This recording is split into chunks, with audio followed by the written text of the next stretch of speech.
Hello, dreamers, and welcome to episode 252. Before we get started, I have a few notes about the show. This is an independent, ad-free podcast, which means I depend on the listeners to help me keep this show going, and there are a few ways that you can help. You can leave a nice rating and a review on Apple Podcasts or whichever platform you listen to your shows on. That helps to give us more visibility so new listeners can find us. You can follow the show on social media, Facebook, Instagram, and Twitter. Like, comment, share, tweet, retweet, all that good stuff. And if you would like to go above and beyond and you need more content to listen to, you can become a subscriber on Patreon. Starting at just $1 a month, you will gain access to dozens of exclusive episodes that you won't hear anywhere else. If a subscription isn't your thing, you can make a one-time donation through PayPal using the email killofoniapod@gmail.com. Links to everything can be found in the show notes. This week, I'd like to thank Heather S., Sam G., Jen M., Melissa G., Katie T., Rich M., Lynn N., Joe H., Sarah O., and Nika P. for either joining Patreon, raising their pledge to the next tier, or going annual. Your support is really appreciated, and I seriously cannot thank you enough. Before we get to today's episode, I wanted to tell you all a little something that's going on in my personal life. In the Facebook group, sometime earlier in the week, I posted that I was working on figuring out what case I was going to get into next, and I mentioned possibly telling you about an incident that I had with my husband, my estranged husband. He's not my ex-husband yet. We're getting there. Maybe. I don't know. I don't know what's happening. Let me first say that I want you all to know that I'm doing very well at the moment. But this hadn't really been the case for most of 2020, pretty much all of 2021, and the early part of 2022. It was still a little bit touch and go for me.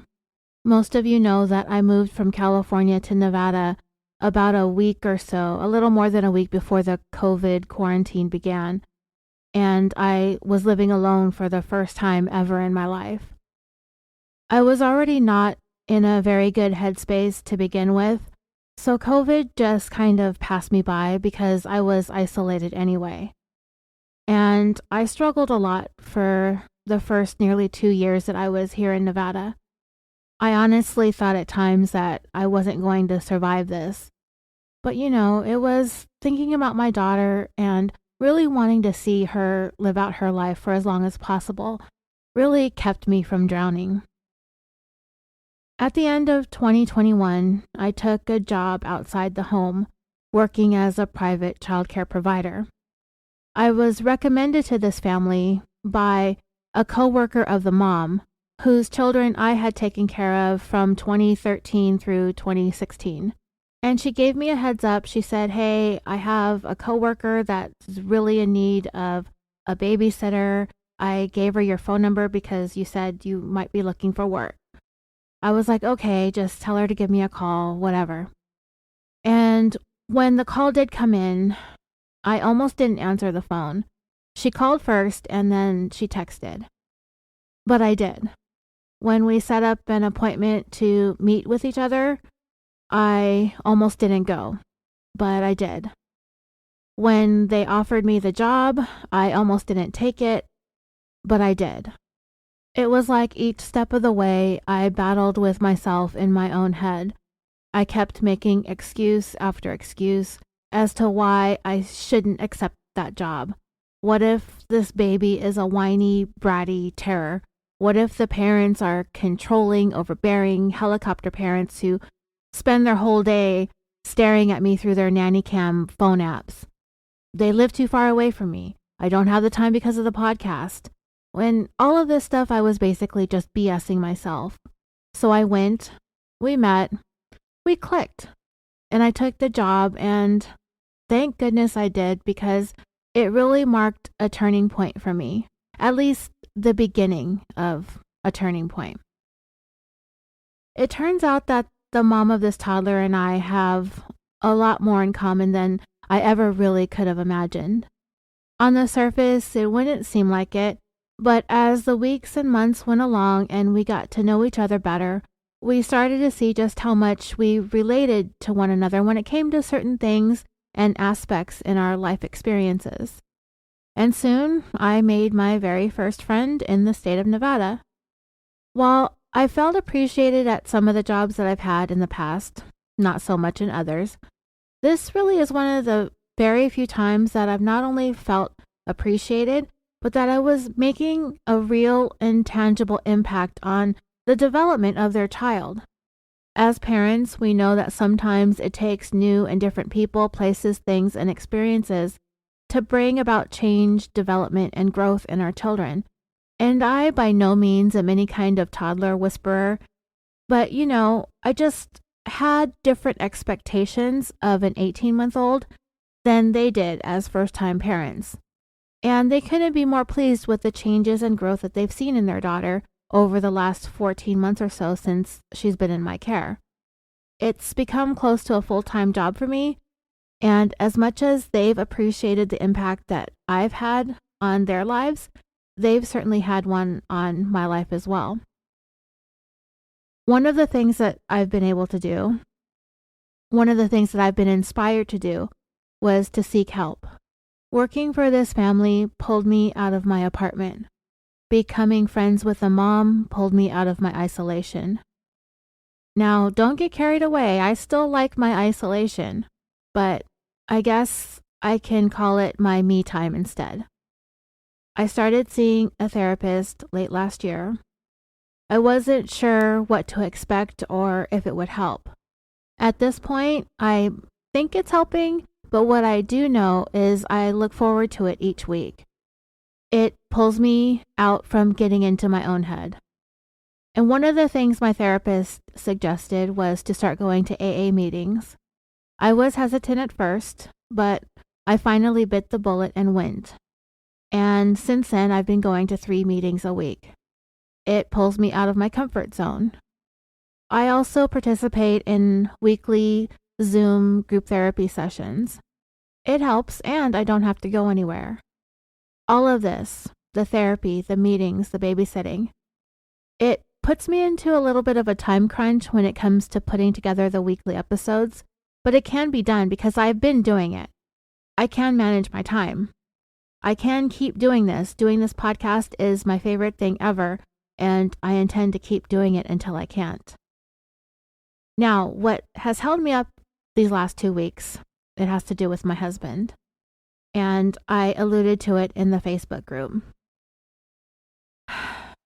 All this time since we moved to Nevada, he's had it in his mind, my husband, has had it in his mind that he's some kind of professional poker player. Like he was seriously actually aspiring to try to play at that elite level. Sometime in 2021, he quit working full-time in order to devote more time to playing poker, and he took up ride sharing as a way of being able to work so that he could do it when he felt like it.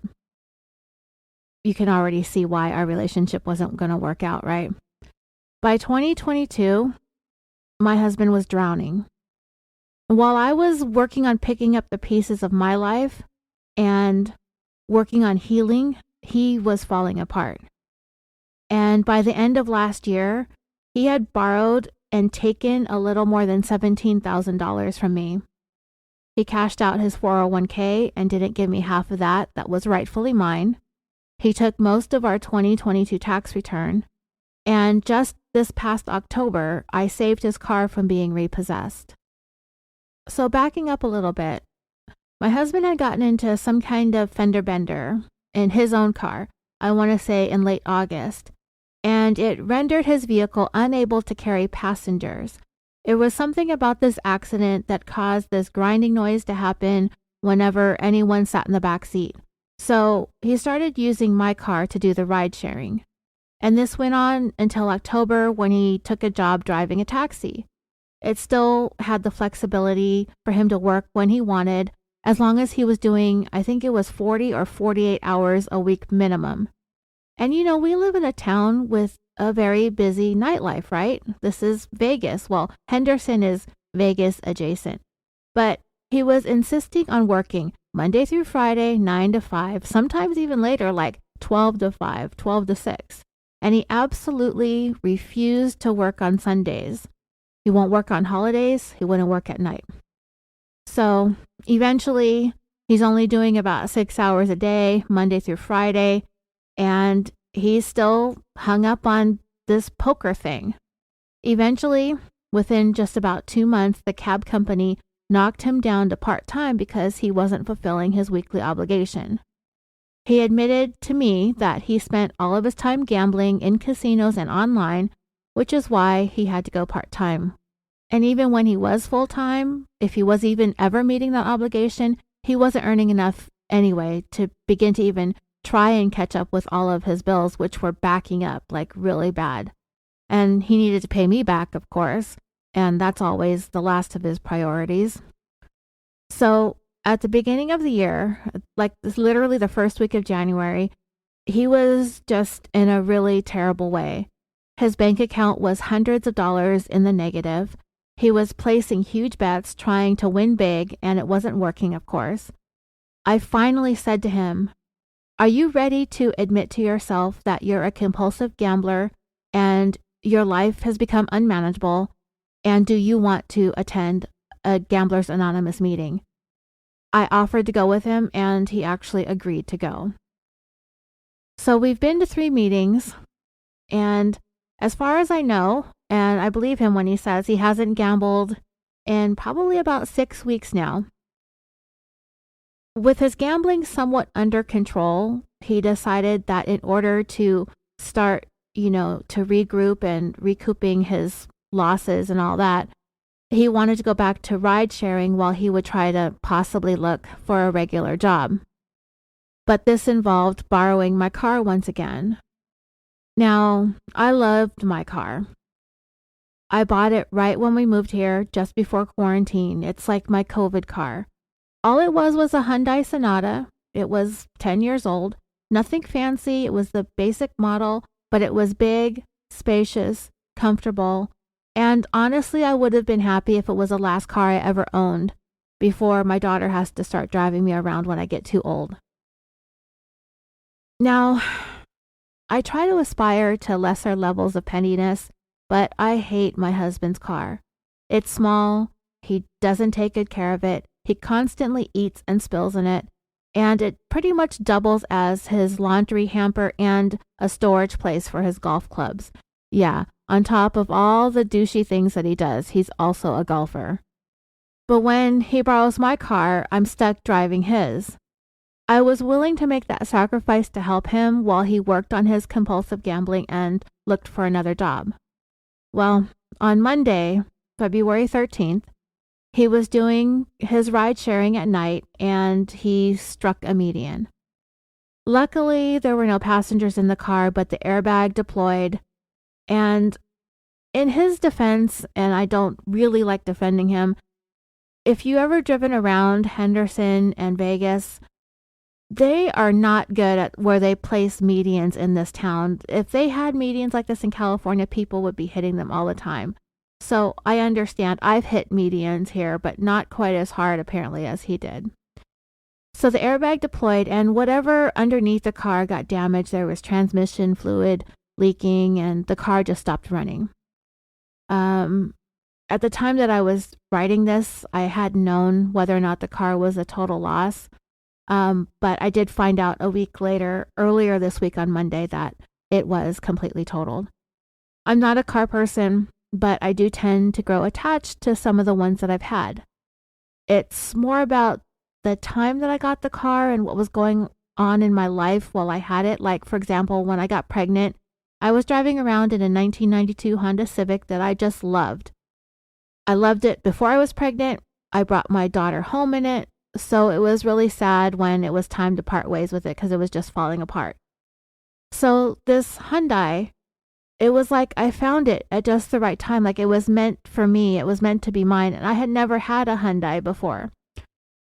Because of some of the impulsive and bad decisions my husband made as we were nearing the end of our marriage, I ended up without a car. Long story short, when he was given a company vehicle at the really great job that he used to have in California, he gave my daughter his car. She didn't like it, so I traded cars with her. So when he decided to drop his entire life in California and move back to his mommy's house in Nevada, he had to turn in his company vehicle. He quit his job, he took back his car, and he left. So I was left with no car, and it was one of the first things I needed to buy when I got to Nevada. It was just the right price. It was the class size that I wanted. It was in good condition. It was comfortable, spacious, and it was exactly what I wanted to get me back and forth to California whenever I felt like going. And I managed to get it literally days before quarantine, and I felt so grateful and fortunate to have it. So if I seem petty because I'm sad about it being totaled now, and I'm stuck driving around in David's piece of shit, that's the reason why. It just meant a lot to me to have it. Normally, I'd be very, very angry at my husband over something like this. He has these tendencies to be clumsy, reckless, selfish, thoughtless, self-centered, slobbish, and lazy. And there's things that you really can't be in a marriage, at least not in a marriage with me. He's shaped up for a lot of years to make me happy, but ultimately that's only going to last for so long. Nobody is going to be happy if they aren't able to be their authentic self. Luckily for him, he has a divorced mother who is exactly like him, so the two of them can go and live lazily, selfishly, slobbishly, and joblessly ever after. But I didn't react angrily. I got frustrated a day or two following the accident because the insurance was kind of dragging their feet, but I didn't get mad. I didn't lose it. I didn't blow my top. I didn't go off. I just told him that I'm disappointed and sad, and I cried over the car. Prior to him borrowing my car on a regular basis over the last month or so to try to catch up on his finances, I had been putting some distance and space between he and I because of me trying to work on me. He wasn't taking my car home with him, so he would come over, borrow it every day. We trade cars and we trade back when he was done. And I'm thinking that he was doing that. I'm pretty sure it's because he wasn't telling his mom what he was doing for work, that he wasn't working for the taxi company anymore, and he was borrowing my car. So it was causing me to have to see him and interact with him more than I really prefer to while I'm in this process of healing. But anyway, I am doing well. I've been doing lots of journaling. I'm not as isolated as I had been for the first 2.5 years that I was living in Nevada. I am still as happy and motivated to be doing this podcast as ever, if not more so. And I promise you, honestly, these are the things that kept me going. You listening, this show, being able to have something to focus on. If I didn't have this, there were times when I didn't think that I would be able to go on. If it wasn't for my daughter, my dogs, my podcast, and all of you who are still here with me. So from the bottom of my heart, thank you so much for all of your love and all of your support over the 5.5 years that we've been at this. All right, let's get to today's case. And I just have a warning for you. There is an incident involving animal cruelty in this first part of the story. If you would like to skip it, when we get to that point, I will give you a warning and a moment to get your device so that you can fast forward past it. All right, let's finally get started with this week's episode.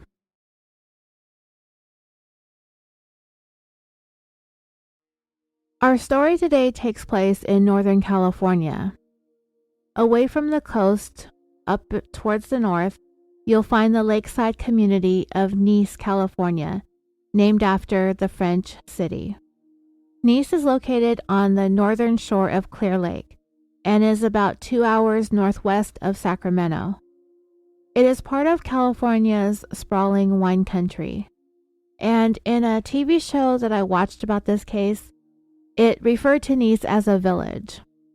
The lake is beautiful. It's surrounded by mountains, and back when our story took place in 1999, the population hovered around 2,500, And it's not much different today, with the population being only around 2,400 residents. Life in Nice and on Clear Lake is very relaxing and laid back. It's picturesque, it's quiet, it's peaceful. It's the perfect place to retire to, which is exactly where Don and Marianne Duvardo ended up when they retired. They had a lovely house right on a beautiful inlet on Clear Lake. And for the most part, their days are what you would expect for an older couple. It's very simple. It's very routine. It's really what we work our whole lives to achieve.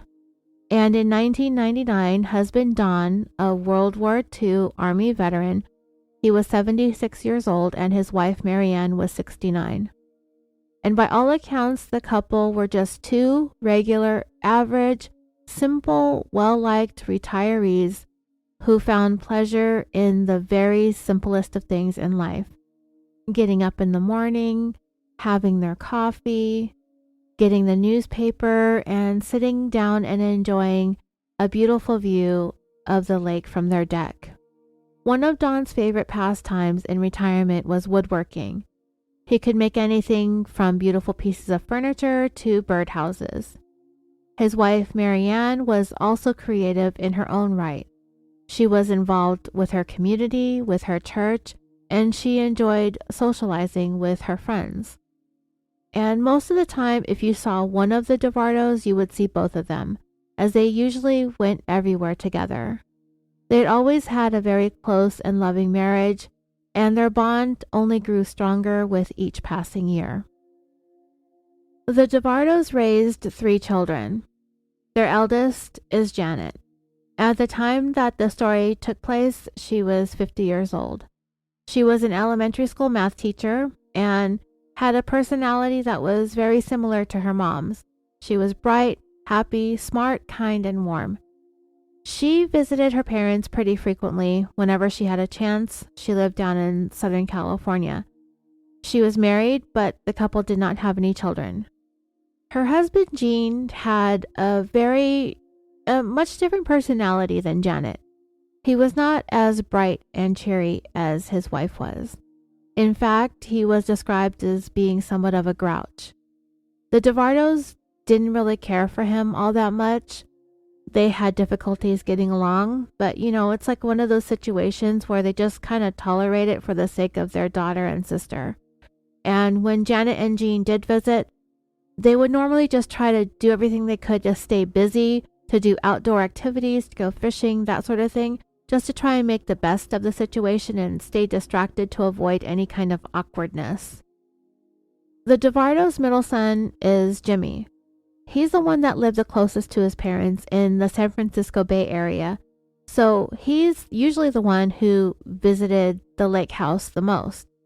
Of the siblings, Jimmy was apparently the largest one in stature, and because he's so tall and a relatively large man, he can seem somewhat imposing, but once people got to know him and to talk to him, they would find that, he's generally a very gentle and quiet person.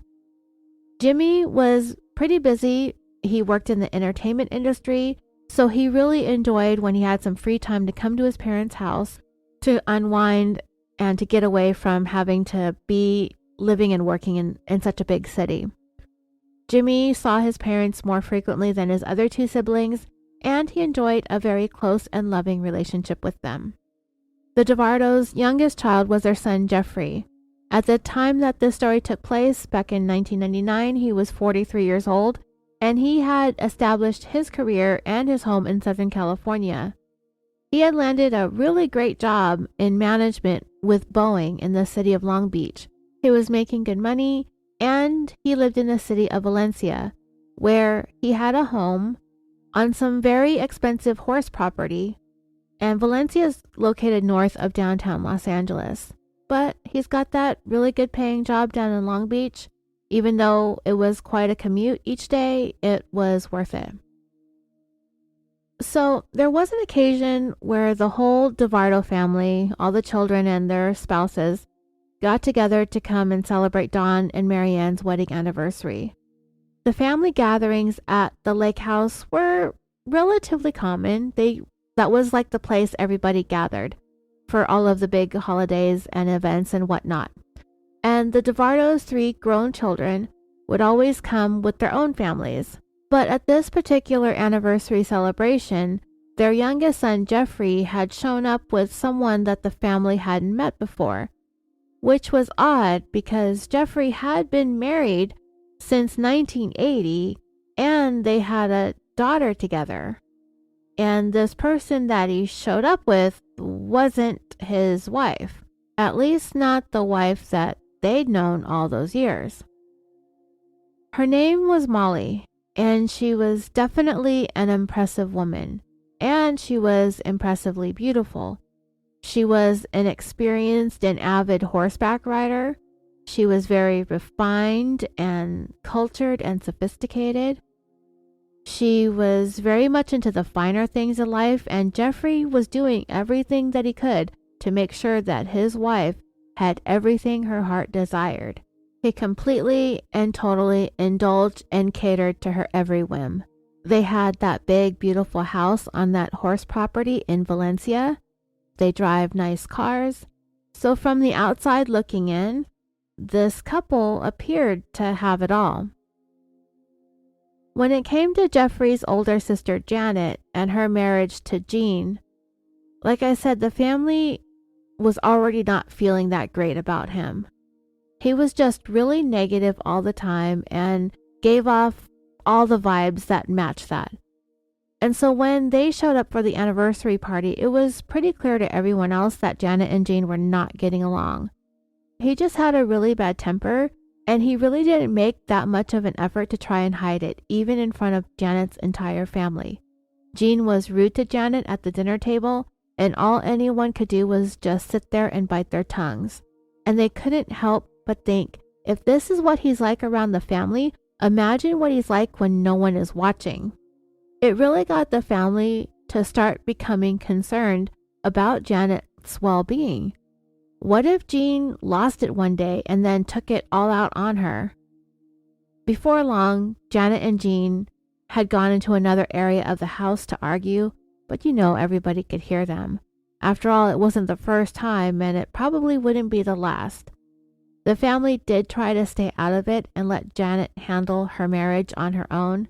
None of them would tell her that she should leave him because they knew that she hadn't reached that point yet where she was willing to walk away from him just yet. They had a lot of years invested, so the family was just going to have to stand by and wait and hope that either things got better or Janet finally had had enough and decides to walk away. And the way things were going between Janet and Jean, it really killed the festive mood at what should have otherwise been a fun and happy anniversary party.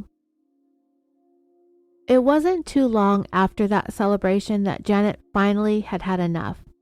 She was ready to get out of that toxic marriage, and she told Jean that she wanted a divorce and that he needed to pack his stuff and get out of the house.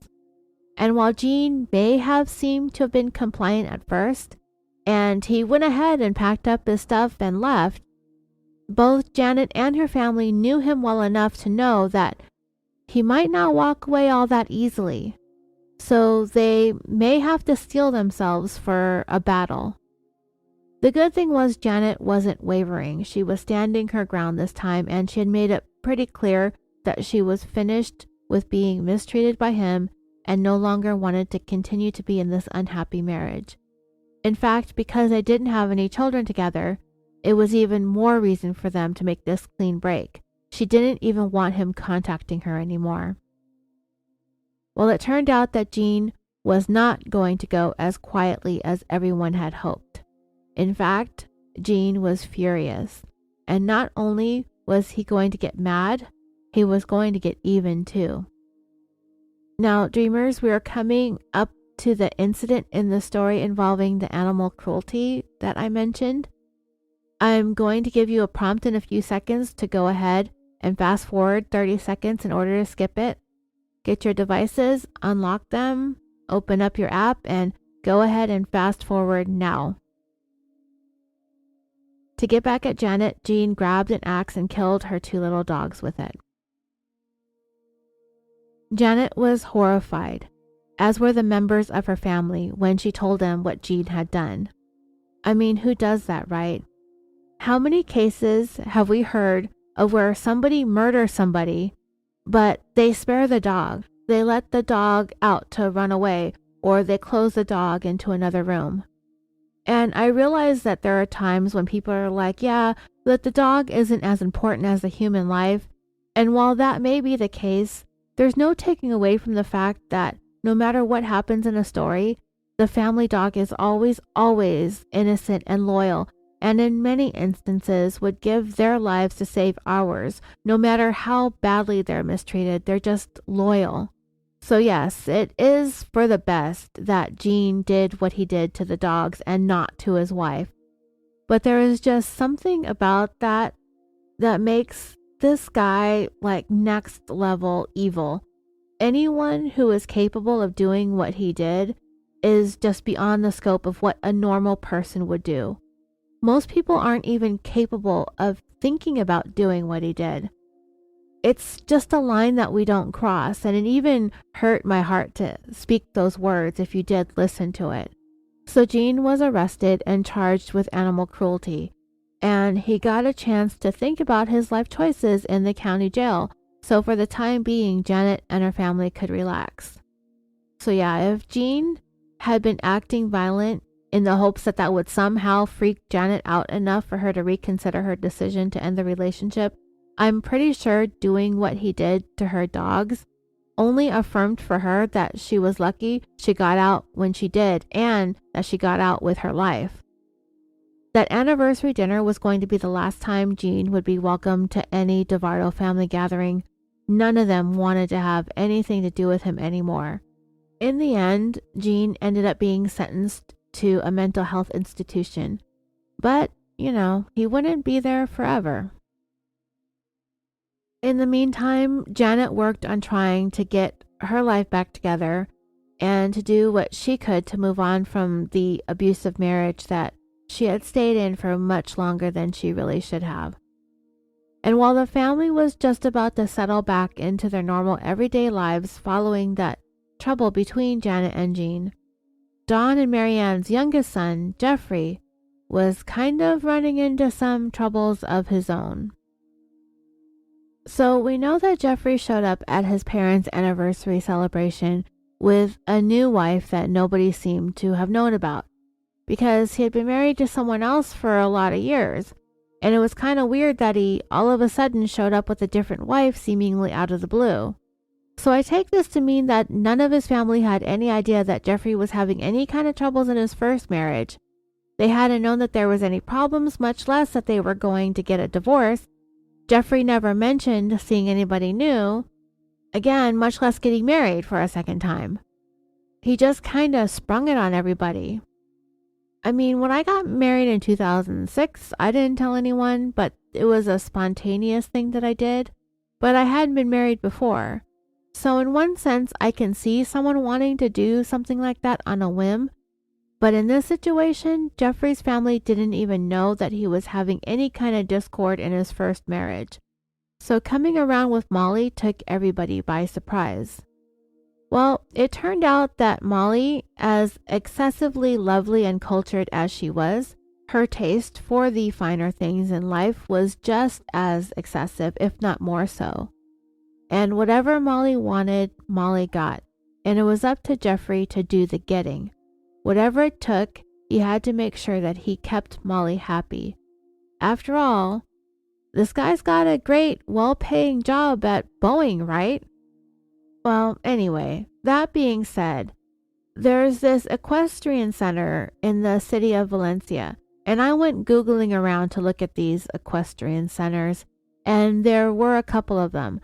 And I did find one where several of the Google reviews referred to the trainer as Molly, and she got some good reviews. I can't confirm that if it's the same Molly or not. After all, this was more than 2 decades ago. But anyway, I'm not quite sure, but I believe Molly, in the case that we're talking about, worked at the equestrian center. and she had apparently been house shopping in the area when she found this beautiful Mediterranean-style home that she just had to have. And Jeffrey, of course, had to get it because Molly gets what Molly wants. The problem is that this house was way, way, way out of range in terms of what Jeffrey could afford, and he knew it. When he told his family he was buying that house, they knew it too, and they were kind of like, are you sure you can afford that? I mean, they knew that he had this decent job, right? But they knew him well enough to know that it appeared that this house was beyond his means. In spite of that, Jeffrey got the house for Molly anyway, and he quickly found himself drowning financially. But he certainly couldn't let Molly know that.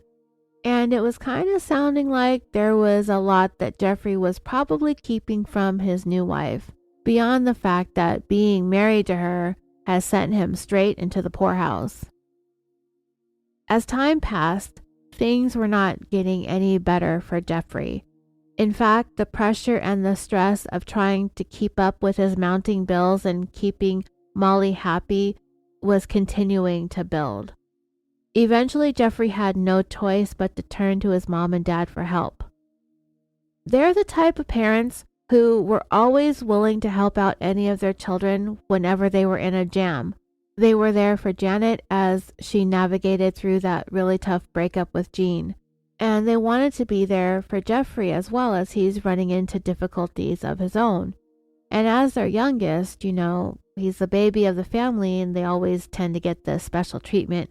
I don't know if that's true or not. I'm the only child, which technically makes me the oldest and the youngest, so I don't even know if any of this stuff applies.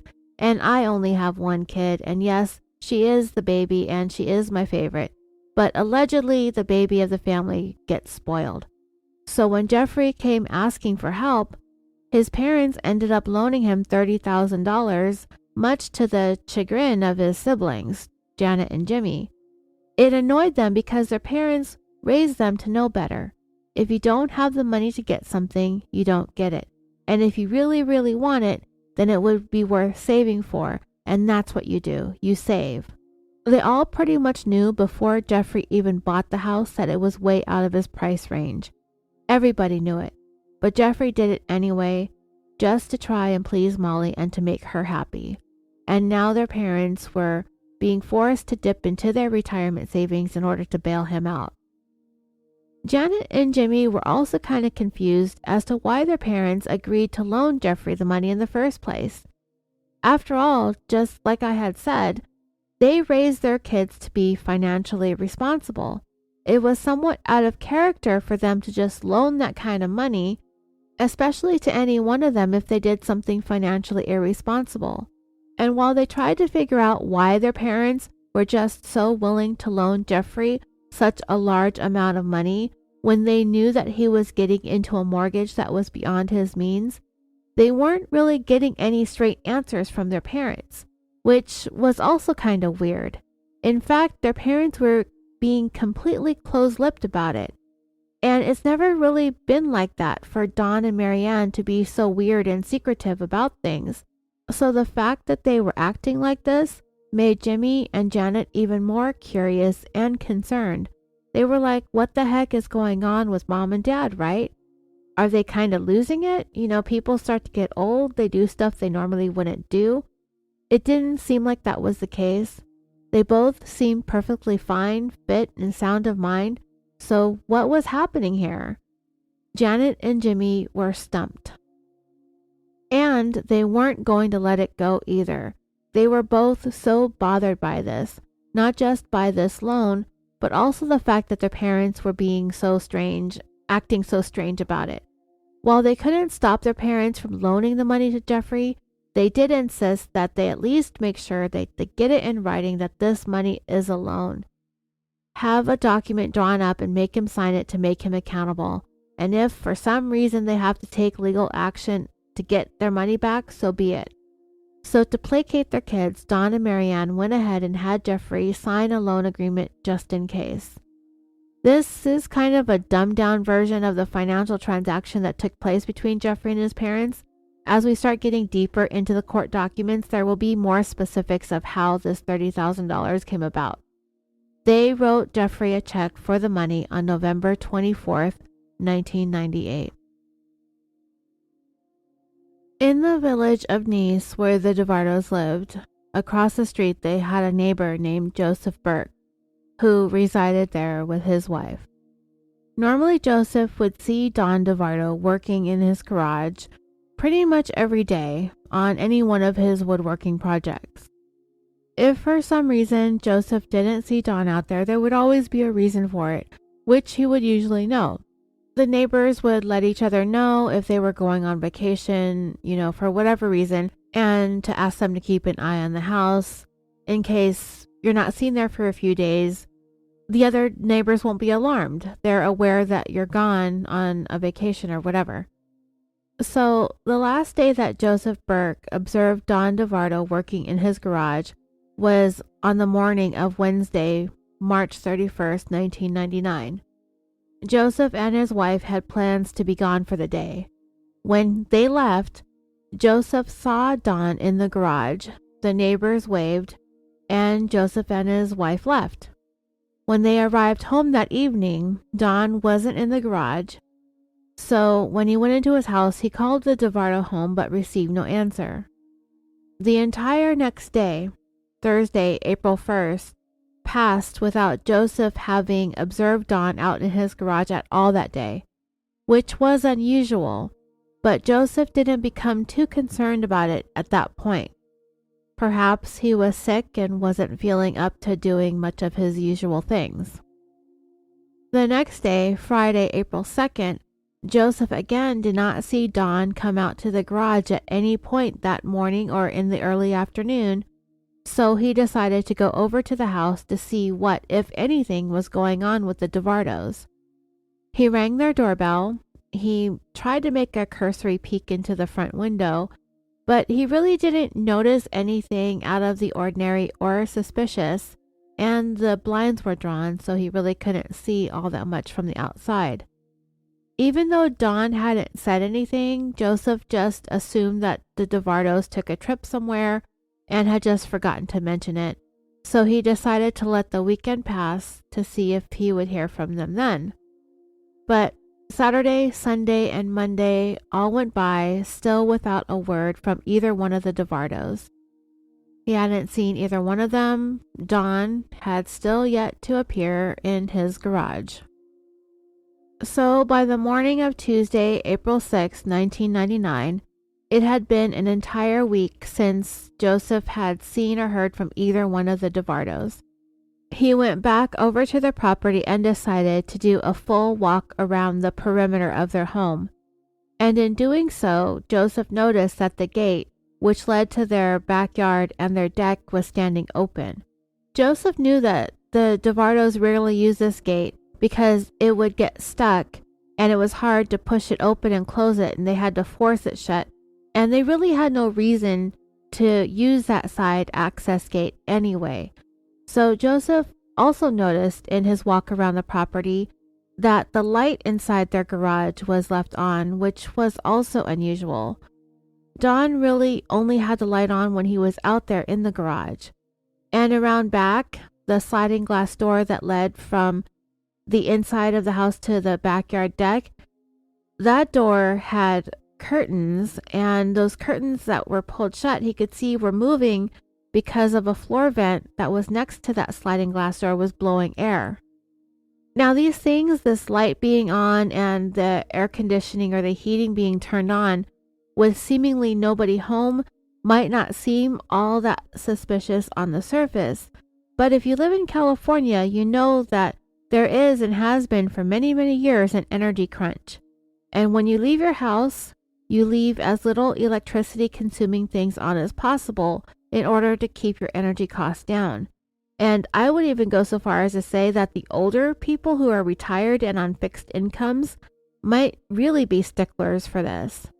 And I'm not saying that people in other states aren't energy conscious, but just being from the most populous state in the union with energy costs being so high, it kind of becomes something that's ingrained in you.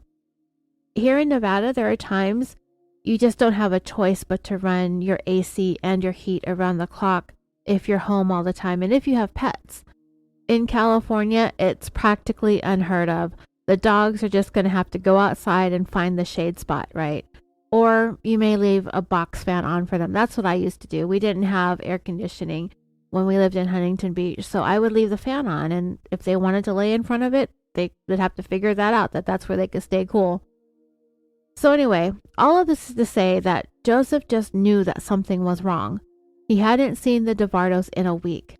The back gate was standing open, and the light and the air conditioning was on. There was definitely something wrong. Also, from all that Joseph could see from the outside, there did not appear to be any other lights on in the house. So he decided to finally go ahead and try the sliding glass door, and he found it to be open. So he stepped inside, and that is when he saw the body of Marianne Duvardo face down on the ground next to a chair that she appeared to have been seated in. Joseph immediately exited the home and told his wife, who was waiting for him out in front of the house, that he believed Marianne and Dawn might be dead and to hurry back and call 911. Sheriff's deputies arrived at the Duvardo home just after 12 p.m. on Tuesday, April 6th. They found Marianne's body on the floor of the living room. She had suffered some obvious trauma to the head. Dawn's body was found in the laundry room, which was situated in the hallway between the garage and the living room. In their report, investigators described his body as being up against the wall and almost in sort of an upside down position, which I really wasn't able to visualize in my head, other than he must have just really been sort of twisted up into a weird position and propped up against the wall. One of the deputies tried to feel for a pulse on Marianne but found none. Her hair was blood-soaked, but it was hard to tell if it was dry or not, and it wasn't immediately apparent how decomposed, if at all, their bodies were. Upon examining the upstairs area of the house, it appeared that the bedroom dresser and the closet had been ransacked and items had been tossed about the master bedroom. Items that might normally be taken in a burglary, like electronics and jewelry, were left untouched, and it was the impression of the officers at the scene that the manner in which the room had been ransacked appeared as if there really hadn't been any actual search for anything valuable. Janet and Jeffrey arrived at their parents' home the afternoon that the bodies were discovered. They were both told that there were 2 bodies inside the house, and they were most likely those of their parents. Janet became very emotional and fell into a state of shock, while Jeffrey almost collapsed to the ground. When criminalists entered the home, they noticed the temperature of the house was quite warm, and the heater was on. They found the thermostat was set to 74 degrees, which is 23 degrees Celsius. One of the criminalists noted that they did not smell decomposition when entering the home, but one of them noted that they did notice the smell of human decomposition. They found the front door to have been locked and deadbolted from the inside, and it was one of the kinds of deadbolts that you needed a key to turn. The sliding glass door in the back was closed, but it was not locked. All of the windows were locked, and all of the blinds and window coverings had been drawn. There was no indication of any forced entry into the home, and according to the neighbor, Joseph Burke, he knew that it was normal for the Duvardos to keep their doors locked day and night. Downstairs, Marianne, as stated, was laying face down on the floor of the living room near a desk and a chair where the family computer was located. She was just a few feet from the front entrance of the home. The computer was turned off, as was the TV and the stereo, which were also located nearby in the living room. There was an entertainment center that had some VHS tapes that had been pulled from a cabinet and thrown onto the floor. The computer desk had been rifled through, some of the drawers had been pulled open, and some of them had been completely removed from the desk and thrown onto the ground. Underneath Marianne's body was a large pool of her own blood that had soaked into the carpet. This blood had partially dried. Some of it that was underneath her body and deeper into the carpeting and padding was still damp. The sweater that Marianne had on was soaked with blood, and that also was still damp. Don's body was in the laundry room next to the washer and dryer. His head was pressed up against the wall. His feet were pointed in the direction of the door that led into the hallway. The cabinets in the laundry room had been opened and appeared to have been ransacked. There were also 2 buckets of firewood on the floor in the laundry room. All of the drawers, cabinets, and cupboards in the kitchen had been opened and pulled out. Based on the state of some of the things in the kitchen, it appeared as though this crime scene had been sitting there for quite a long time. For example, there was a burner plate from the stove sitting in some water with a scrub brush in the sink. The water and the grease or the residue from the burner ring had come off and been soaked into the water, and it had left a ring around the walls of the sink. The coffee pot was unplugged. There were 2 coffee mugs next to the pot, and mold had formed on the coffee that was left in both the glass carafe and on the coffee that was left in the 2 mugs. There were also no kitchen towels anywhere in the kitchen. The doors and drawers on a liquor cabinet had been opened and pulled out. Located on the hutch of the cabinet were 2 wristwatches, a man's and a woman's. In a bedroom located on the first floor of the house, there were papers and file folders strewn about the floor, as well as some camera equipment on the floor next to the bed. There was a dresser that had been tipped over and was leaning against the bed, and it had its drawers open too. Inside a partially open closet, deputies observed a rifle leaning against the wall. A wall clock had fallen off onto the ground, and it was stopped because the second hand was bent. The time on that clock was 10:25. There were no lights turned on anywhere downstairs, but there was a living room light that was on a timer. So what that meant is that the neighbors across the street may have seen the lights on and the lights off at different times during the day or at night. More noticeably at night, of course, because they would have seen that and thought that maybe somebody was home. All of the clocks in the house were 1 hour behind because daylight savings time had started that Sunday, April 4th, meaning the Duvardos were not alive to set them to the correct time. On the second level of the home, there were lights on in the hallway and in the stairway. A linen closet in the upstairs hall had its doors all opened, and the items had been pulled out and thrown onto the ground. In one of the upstairs bedrooms, there were storage boxes and suitcases on the bed and on the floor. In another upstairs room, there was a filing cabinet, and all of its drawers had been pulled out. The master bedroom was ransacked. Clothes and shoes had been scattered all over the floor. The dresser drawers had each been pulled out and placed on the floor and stacked one on top of the other. The nightstand drawers were also pulled open. One of the drawers of the dresser contained a coin collection and jewelry boxes that had been left untouched. All of the cabinets and drawers in the master bedroom had been opened and pulled out. A wadded up kitchen towel was found in the sink of the master bedroom. It would be the Duvardo's daughter Janet who would later report that the towel came from the kitchen and was never used or placed in the upstairs bathroom or in any bathroom of the house by either her mom or her dad. This towel was crumpled, it was stiff, and it was stained with blood, meaning that it had been wet at some point and left to dry in the wadded up matter in which it was found. The blood on the towel was collected and tested for DNA, and it did not match the DNA of either Don or Marianne. Fingerprints that were collected at the scene were either found to belong to the victims or were otherwise inconclusive. It did not take long for crime scene investigators to reach the conclusion that the scene at the Duvardo's home was staged. There was no indication that this was a burglary gone bad. Nothing of value that would have normally been taken by burglars was taken. The only things that were missing from the scene were Don's wallet and Marianne's purse. Both of those items contained various credit cards, and nobody had attempted to use any of them anywhere. And there was no sign of forced entry into the house. A thing that was going to become a point of contention in this case was the determination of when exactly it was the Duvardos were murdered.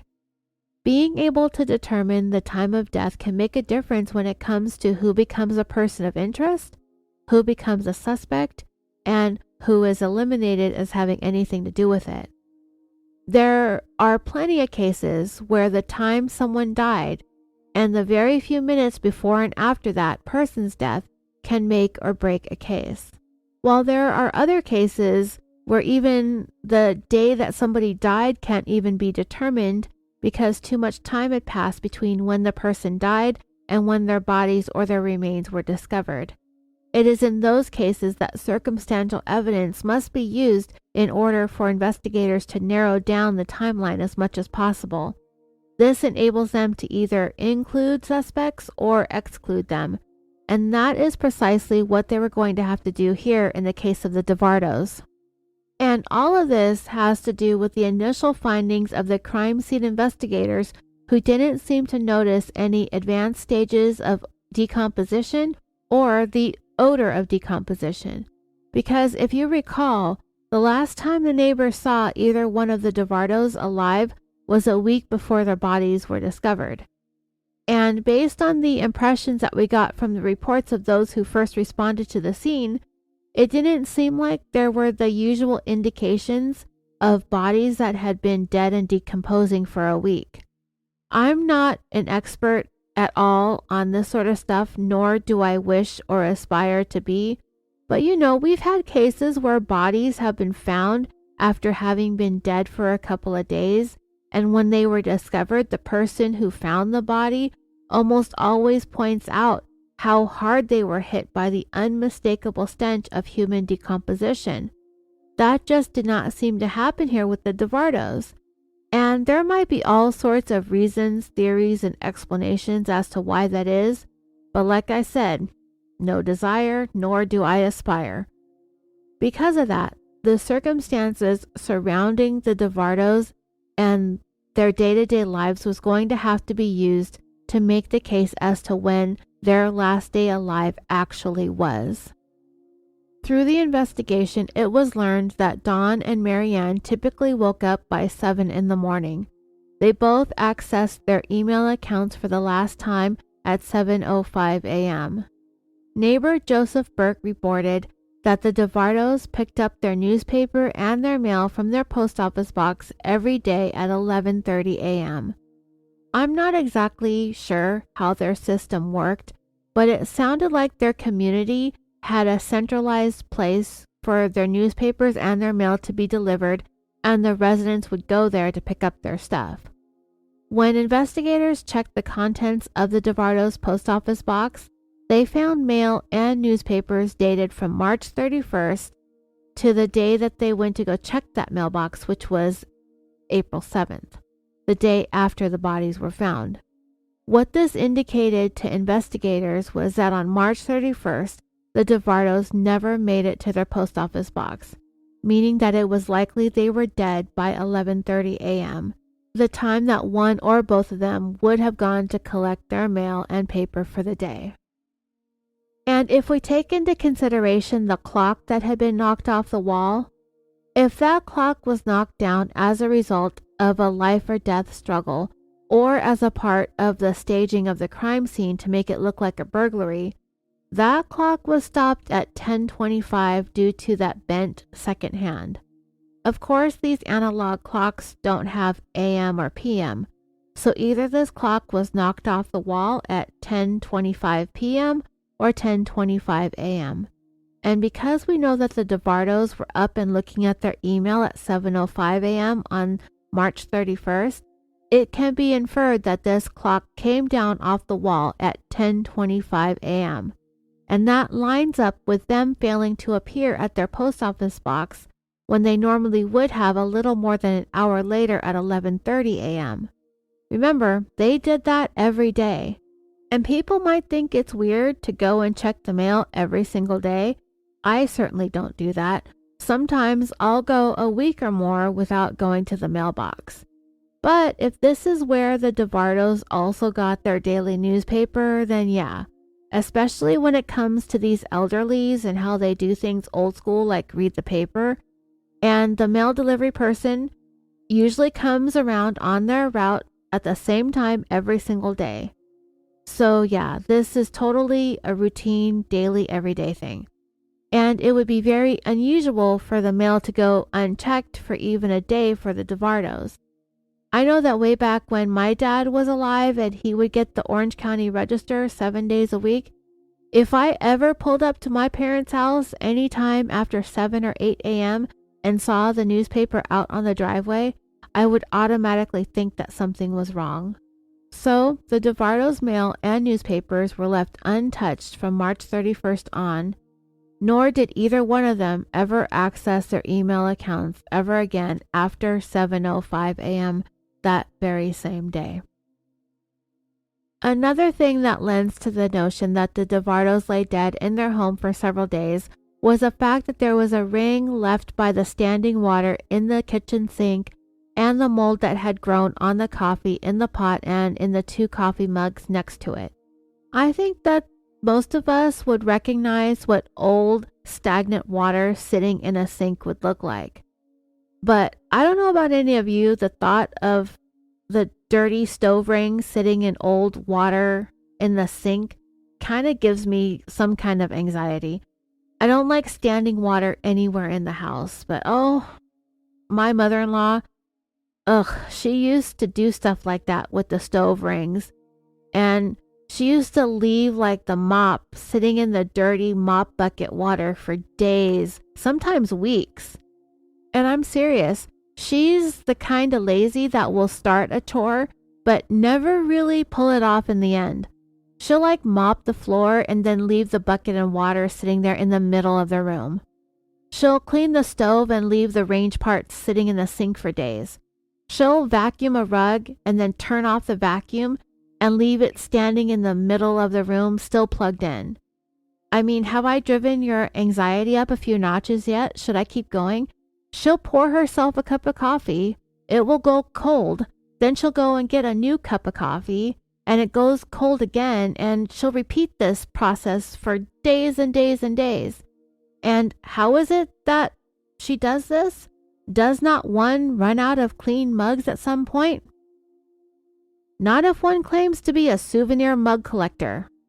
Yeah, I totally have a theory that my mother-in-law buys mugs anytime she travels anywhere, even if it's just to go to the gas station up the street, in order to maintain this lazy coffee drinking habit.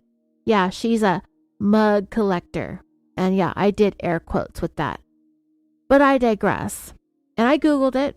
It takes 4 to 7 days for mold to start growing on the top of coffee that's been left sitting at room temperature. A phenomenon, by the way, I never even knew happened to coffee until I got the mother-in-law who apparently liked to do these types of scientific experiments around her house. What this means for the Duvardos is that they hadn't touched their coffee pot or their coffee mugs for at least 4 days. And if it had been 7 days before their bodies were found, it was likely there was a pretty big mold blob floating at the top of their coffee. According to the autopsy conducted on Don Duvardo, he suffered approximately 14 to 15 stab wounds to the neck, chest, and abdomen, causing death within a matter of minutes of the onset of the attack. One of the stab wounds severed his aorta, the main artery that carries blood away from the heart to the rest of the body, and that wound would be absolutely fatal.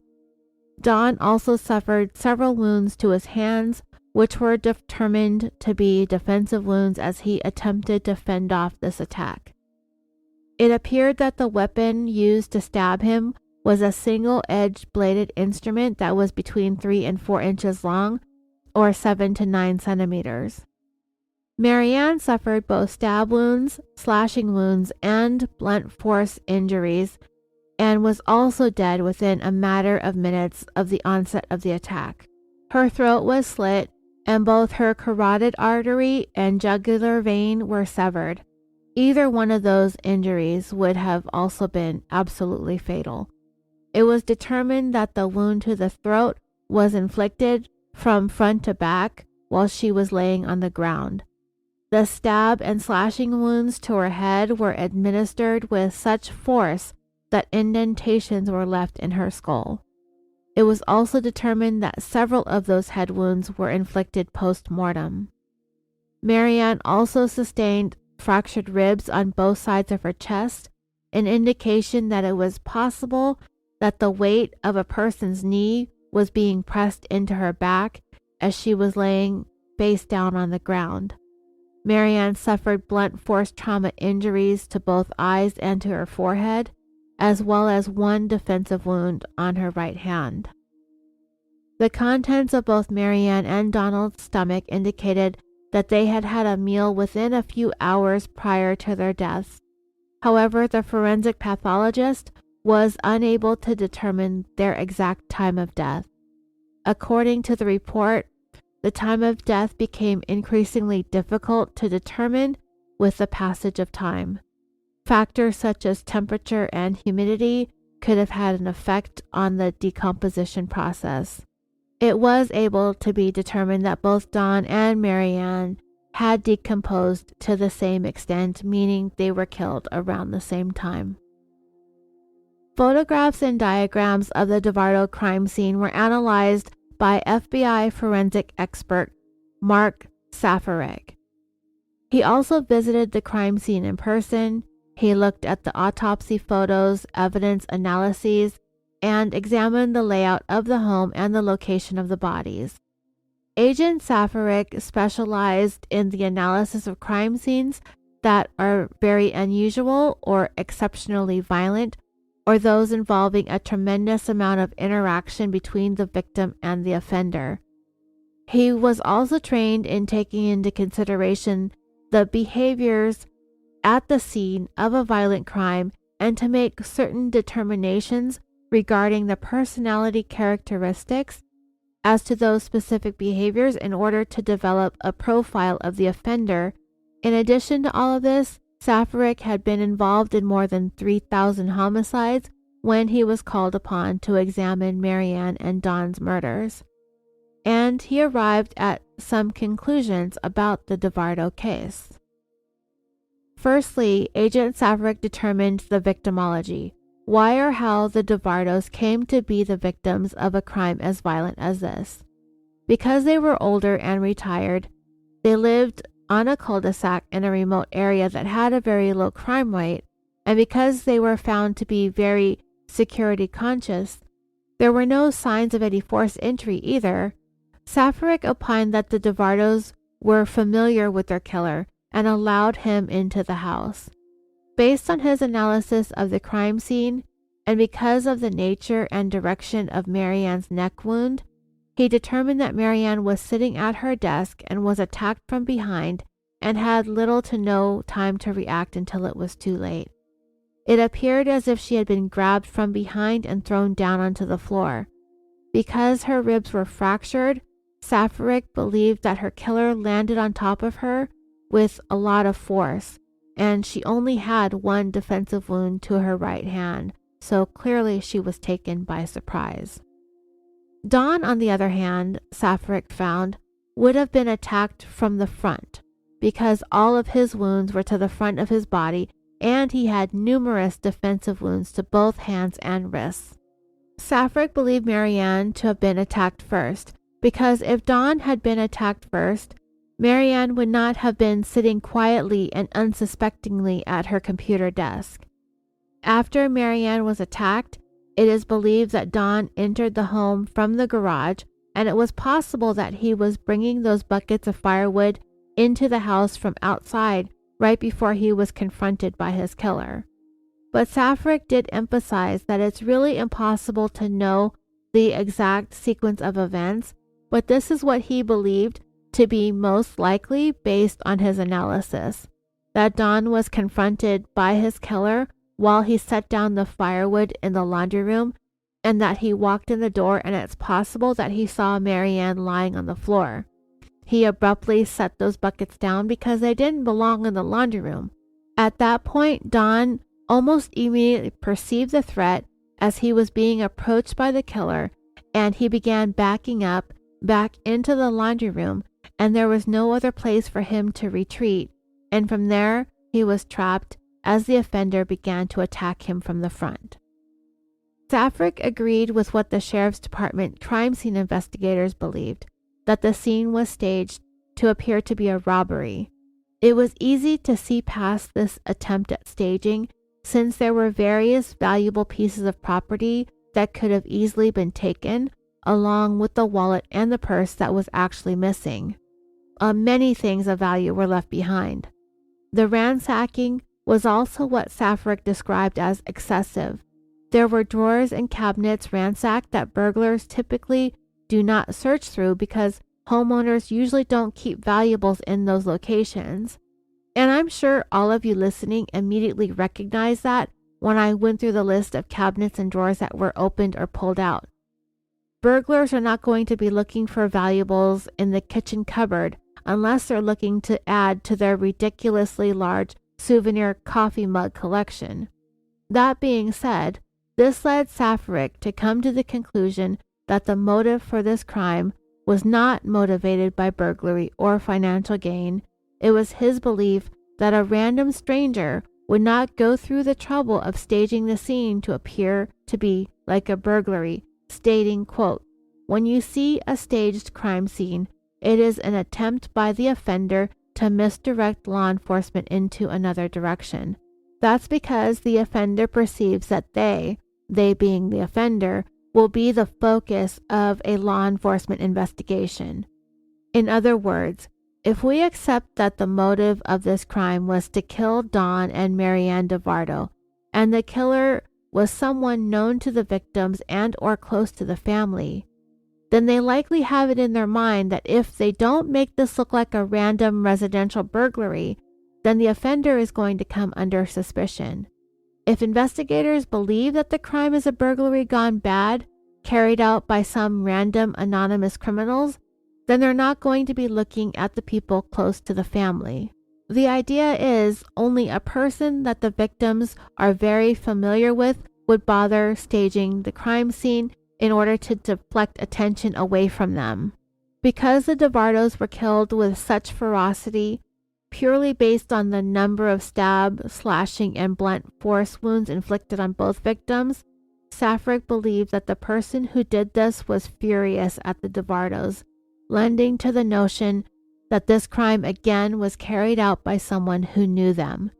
This killing was very personal. And with that, the Duvardos would be the very first double homicide in the history of Clear Lake.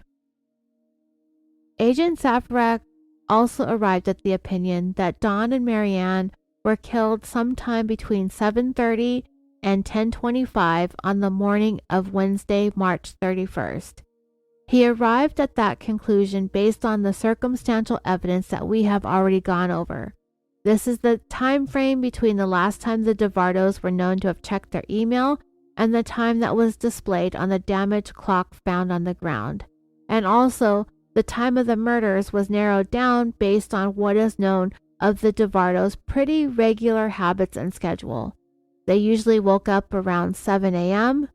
Because there was coffee made, then that indicated that they at least made it downstairs to do that, but they never made it to their post office box to get their mail or their newspaper, which was a task that would have been completed by 11:30 a.m., as the mail and papers had started to pile up beginning on March 31st.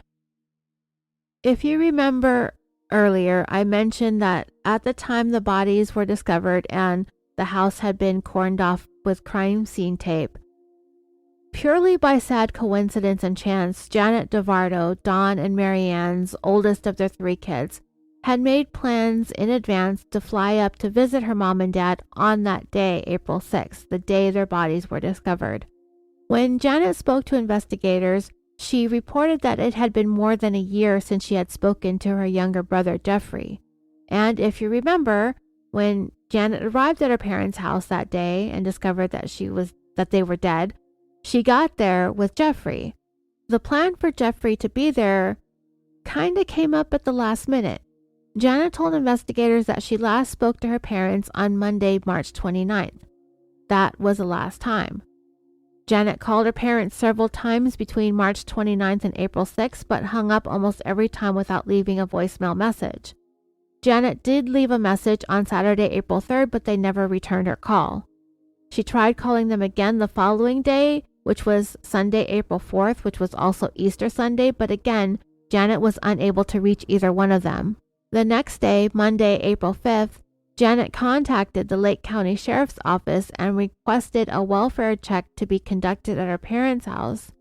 A deputy paid a visit to the house as requested. He knocked on the door but got no response.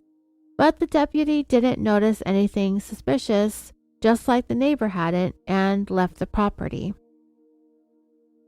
So like I said, Janet, who lived in Southern California, was scheduled to fly up to Northern California to visit her parents that day, Tuesday, April 6th. Her brother Jeffrey had been contacting her in the days leading up to her visit to her parents' house. On the evening of March 31st, that would have been the last day the Duvardos were actually seen that morning when neighbor Joseph Burke and his wife left for the day. That was 2 days after Janet had last spoken to them by phone. Jeffrey left Janet a message on her answering machine that evening of March 31st. Remember, she had said that it had been more than a year since she had spoken to her younger brother. In his message, he told her that he would call her back the next day. On April 1st, Jeffrey did in fact call Janet back. During that conversation, he told her that he had learned from their parents about her upcoming trip to visit them, and he wanted to know if he could go along with her. He said that he would meet her when her plane landed at the Sacramento airport. Jeffrey further suggested that they not tell their parents that he was coming along to kind of make it a nice surprise for them. Janet agreed to the plan, and on April 6th, she flew into the Sacramento airport where she was met by Jeffrey. From the airport, they drove together to their parents' house. During that car ride, Janet did not mention to Jeffrey that she had been unable to get a hold of their parents. It was when they arrived at their parents' house and saw all the police activity and crime scene tape that they found out that their parents were deceased. Janet was able to provide some details about the state of her parents' home and what would have been out of the ordinary. She said that her mom always kept the house neat, orderly, and clutter-free. None of the things that were strewn about the floors of the bedrooms, bathrooms, linen closets, or cabinets would have been out and all over the place like they were. There was always a kitchen towel in the kitchen, and it would have never been brought upstairs to that bathroom for any reason. Her parents always had the thermostat set at 68. They would have never had it any higher to what it was set at when investigators found it, and they would have always had their back sliding glass door secured with a wooden dowel placed into the track for the added security. And not only was the sliding glass door secured with a lock and wooden dowels, all the windows were as well.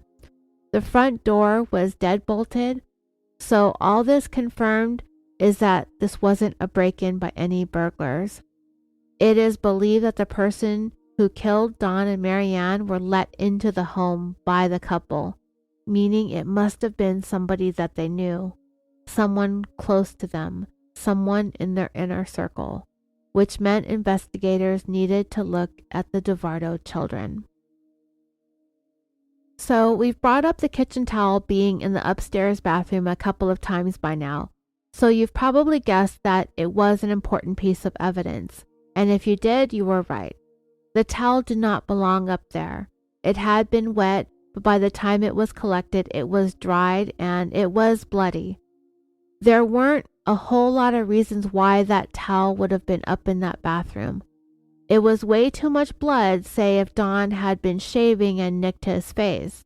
that can usually be solved with a small wad of tissue or toilet paper, right? And it is unlikely that either of the Duvardos would have brought that towel from the downstairs area. It was bloodied and they were killed downstairs. All the blood was down there. So the next logical thought is that the killer was the one who brought that towel up there and used it to wash and clean his hands. The towel was collected and sent to the lab for DNA testing. Other than the towel, there was very little in the way of evidence that would have been able to point to or identify the person responsible for Dawn and Marianne's murders. In the meantime, and getting back to Janet and Jeffrey Duvardo, for them to have suddenly showed up at the scene of the crime just as investigators were in the midst of processing the house for evidence, it was just a bit too much of a coincidence. So that right there had investigators interested in talking to the two of them. What were the chances that these two kids of the two murder victims who lived hundreds of miles away, all the way down in Southern California, and neither Janet nor Jeffrey lived anywhere near each other either, yet all of a sudden they just showed up out of the blue right when the bodies of their parents were being discovered? We kind of already know that it was somewhat of a coincidence because it was the neighbor, Joseph Burke, who also just happened to wait until that very day to step inside the Duvardo home to make the terrible discovery in the first place. So yes, for once, it was kind of a coincidence. Janet, of course, had this trip planned for quite some time. And Jeffrey, he sort of asked to tag along at the last minute. So what does that mean? Perhaps him asking to come along might not be as coincidental? We'll just have to wait and see.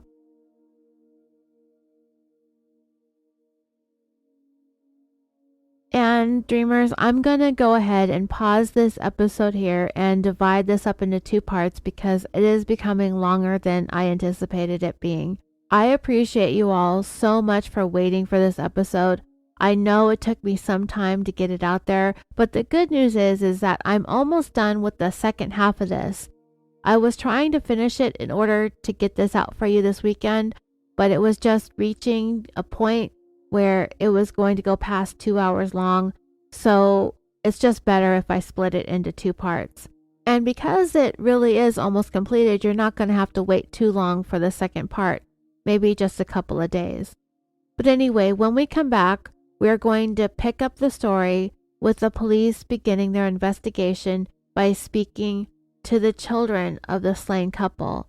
And we will see what they learn as they will be digging up some family drama. All right, I want to thank you all so much for listening. Check back real soon for the second part of this. And as always, until next time, sweet dreams.